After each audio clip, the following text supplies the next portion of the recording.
untuk sikat lagi. Assalamualaikum warahmatullahi wabarakatuh. Perkenalkan, nama saya Nur Aisyah dengan NIM A241244034.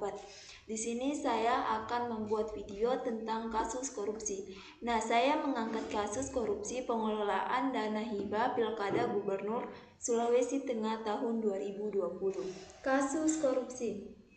Pada tahun 2020 terjadi kasus korupsi terkait pengelolaan dana hibah Pilkada Gubernur Sulawesi Tengah. Dua pejabat Badan Pengawas Pemilihan Umum Bawaslu Sulawesi Tengah, yaitu pejabat pembuat komite dan sekretaris Bawaslu, ditetapkan sebagai tersangka dan ditahan oleh Kejaksaan Negeri Palu. Keduanya diduga menyalahgunakan dana hibah yang dialokasikan untuk penyelenggaraan pilkada hingga menimbulkan kerugian negara sebesar 900 juta rupiah. Sebagai barang bukti, sejumlah dokumen yang berkaitan dengan penyimpangan tersebut turut disita oleh penegak hukum. Nah, dampaknya bagi masyarakat. Kasus ini memberikan dampak yang signifikan bagi masyarakat dan penyelenggaraan demokrasi. Yang pertama, merusak kepercayaan publik terhadap Bawaslu sebagai lembaga pengawasan pemilu yang seharusnya menjunjung tinggi integritas dan transparansi. Yang kedua itu merusak prinsip keadilan sosial, sebab dana yang semestinya digunakan untuk menjamin terselenggaranya pilkada yang adil dan akuntabel justru disalahgunakan. Yang ketiga itu penyelewangan dana tersebut menurunkan kualitas demokrasi karena dapat melemahkan mekanisme pengawasan serta membuka peluang praktik kecurangan lain dalam proses pemilihan. Sebab dan akibat. Secara internal, penyebab utama kasus ini adalah keserakahan individu serta ketidakpuasan terhadap penghasilan yang mendorong pemanfaatan jabatan untuk kepentingan pribadi. Sementara itu, secara eksternal, lemahnya sistem pengawasan baik internal maupun eksternal di Bawaslu memberikan peluang terjadinya tindak korupsi.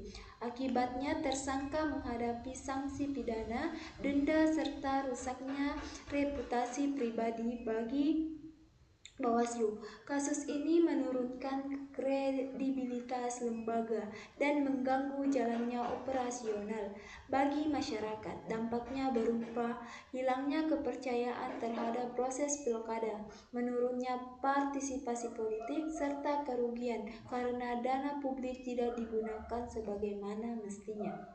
Terakhir ada solusi. Nah, yang pertama itu pencegahan, pendidikan anti korupsi, penanaman nilai-nilai integritas, jujur dan bertanggung jawab harus diperkuat pada semua tingkat pendidikan termasuk bagi para aparatur negara.